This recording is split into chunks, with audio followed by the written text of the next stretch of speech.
Hi everyone, my name is doctor Shakeel and I am a physician practising in Dubai. आज हम लोग discuss करेंगे long covid. Long covid को chronic covid या post covid syndrome या post acute covid sequelae भी कहा जाता है। इसको बहुत से नाम है, बहुत से नामों से ये बीमारी जानी जाती है। तो डेफिनेशन के हिसाब से if anybody who is suffering from Covid and he continues to suffer from the COVID symptoms for more than 4 weeks is labeled as a patient of chronic COVID or long COVID।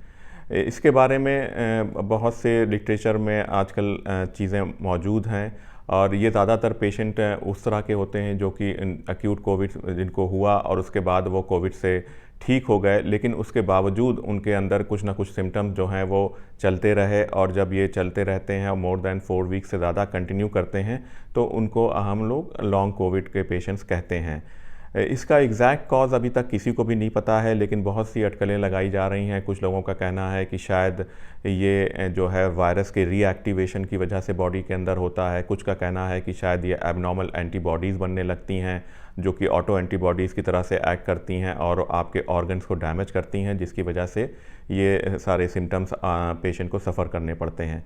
लेकिन सही reason अभी तक किसी को भी नहीं पता है। बहुत सी स्टडीज़ चल रही हैं। उम्मीद ये है कि आने वाले दिनों में हमें सही रीज़न इसके बहुत जल्दी समझ में आ जाएंगे। ये पाया गया है कि ये जो लॉन्ग कोविड के पेशेंट्स हैं ये ज़्यादातर फीमेल्स में ज़्यादा कॉमन है, या जो लोग एजेड हैं उनमें ये ज़्यादा पाया गया है, और या जो पेशेंट ओवरवेट या ओबीज कैटेगरी को बिलोंग करते हैं उनमें ये बीमारी ज़्यादा पाई गई है। इसकी वजह शायद ये हो सकती है कि इनके इम्यून सिस्टम जो होते हैं वो बहुत स्ट्रॉन्ग नहीं होते हैं और जिसकी वजह से ये लोग लॉन्ग कोविड के सिम्टम से परेशान रहते हैं।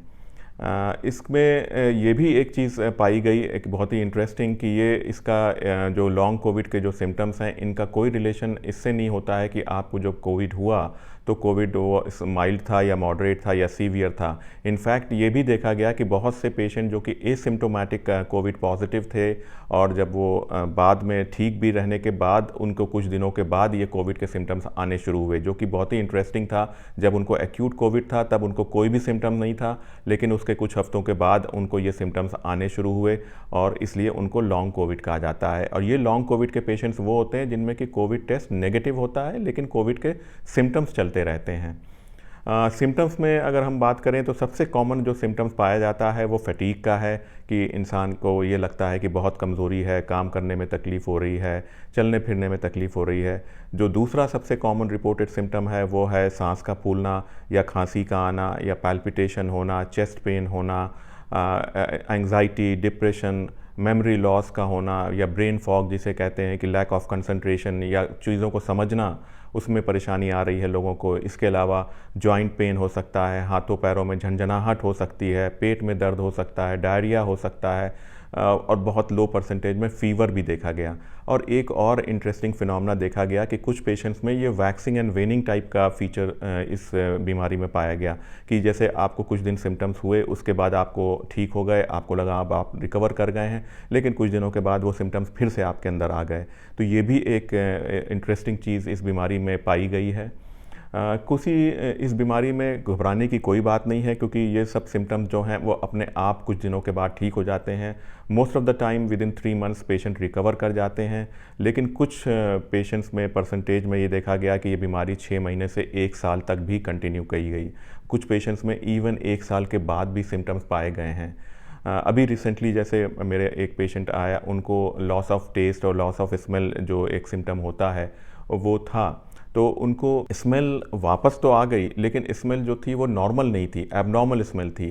तो ये भी कुछ पेशेंट्स में पाया गया है कि वो टोटल लॉस ऑफ स्मेल नहीं है, बल्कि एबनॉर्मल स्मेल या एबनॉर्मल टेस्ट आपको डेवलप हो जाता है और वो सब ठीक होने में कई महीने तक लग जाते हैं। इसमें घबराने की कोई बात नहीं है, क्योंकि ये बीमारी अपने आप ही ठीक होगी, इसका कोई स्पेसिफिक इलाज नहीं है। लेकिन कुछ चीज़ों को ध्यान में रखना है कि जैसे अगर आपको चेस्ट पेन होता है, और ज़्यादातर ये चेस्ट पेन जो पोस्ट कोविड हो रहा है वो मस्कुलोस्केलेटल होता है, जिसमें कि कोई परेशानी की बात नहीं है, आपको कुछ सिम्टोमेटिक ट्रीटमेंट लेना होता है और आप ठीक हो जाते हैं। लेकिन अगर चेस्ट पेन होता है, साथ में आपको एक्सेसिव स्वेटिंग महसूस होती है, या आपको डिज़नेस है, या ब्लैकआउट लगता है, या आपको पैरों में कोई सूजन आ रही है, अगर इस तरह की कोई भी आपको परेशानी होती है या साथ में पैल्पिटेशंस हो रहे हैं, तो आपको अपने डॉक्टर से ज़रूर मिल लेना चाहिए। ऐसे ही अगर आपको खांसी आ रही है और खांसी के साथ ब्लड आ रहा है, तो उस सिचुएशन में भी आपको फिर रुकना नहीं है, आपको अपने डॉक्टर से ज़रूर सलाह करनी है। तो इस वीडियो में बस इतना ही। अगले वीडियो में आपसे बहुत जल्द फिर मुलाकात होगी। Thank you.